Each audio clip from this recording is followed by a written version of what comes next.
This man is Michael Atkinson, an adventurer, filmmaker, and former military pilot. A large part of his life was spent serving in the Australian Defence Force, where he not only flew aircraft, but also learned essential survival skills. Later, he taught those same skills to people who work in high-risk environments every day. But there comes a time when learning and teaching are no longer enough. People want to test their own limits. Michael decided to do exactly that. He set himself an extraordinary challenge: to carve a small boat from a massive tree trunk and then sail it alone for 1,500 kilometers along Australia's Great Barrier Reef. As crazy as it sounds, the reality was even more difficult. This was not a modern boat. It was a dugout canoe, a vessel made from a single tree trunk. For thousands of years, cultures around the world have used this method. There were no machines and no modern tools, only skilled hands and endless patience.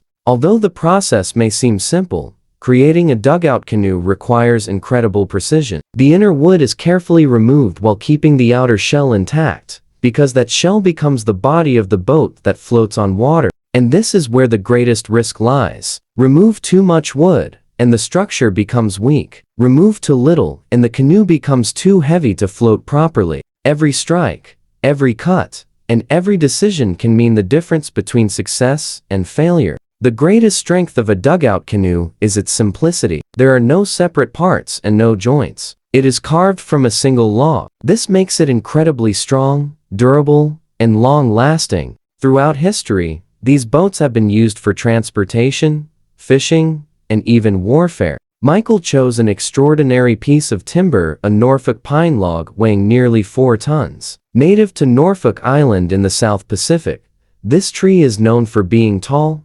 straight, and relatively lightweight inside. One of its greatest advantages is its excellent buoyancy, making it ideal for boat building. However, carving out the wood is only part of the challenge. The canoe must also be durable. Ancient craftsmen used axes, chisels, and even fire to shape these boats. Yes, fire. They would burn the interior and then scrape away the softened wood. This technique required incredible skill. Fire softened the wood, making it easier to remove, but one mistake could destroy the entire log. Despite the risk, this method helped create some of the world's largest and longest-lasting canoes. Because these boats are made from a single piece of wood, they have no weak joints. As a result, they suffer less damage in water, resist breaking, and can last for many years. But strong wood alone is not enough. The canoe must also be waterproof. This is where the remarkable ingenuity of Aboriginal peoples comes into play. They collected natural resins, gums, and pitch from trees.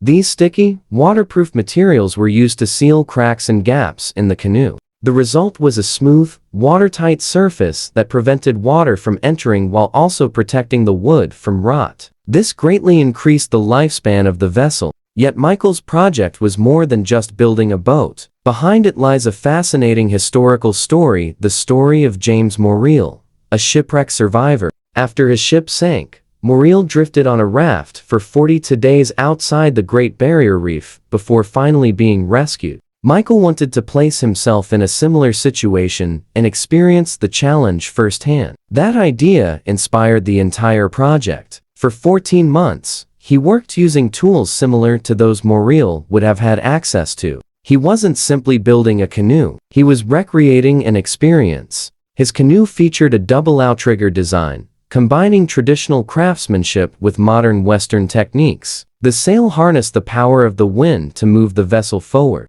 But these canoes are more than just transportation. They are part of a culture. They play roles in weddings, initiation ceremonies, funerals, and tributes to ancestors. Many are decorated with symbols and carvings that preserve history and pass stories from one generation to the next. These boats are not merely vessels. They are connections between the past and the present. Elders continue teaching these skills and stories to younger generations to ensure that the traditions survive. Because these stories are more than exciting adventures, they are living pieces of history. They tell the stories of people who crossed oceans, explored the unknown, and achieved what once seemed impossible. And Michael wanted to become part of that story. From a single tree trunk to an epic journey, his dream slowly became reality.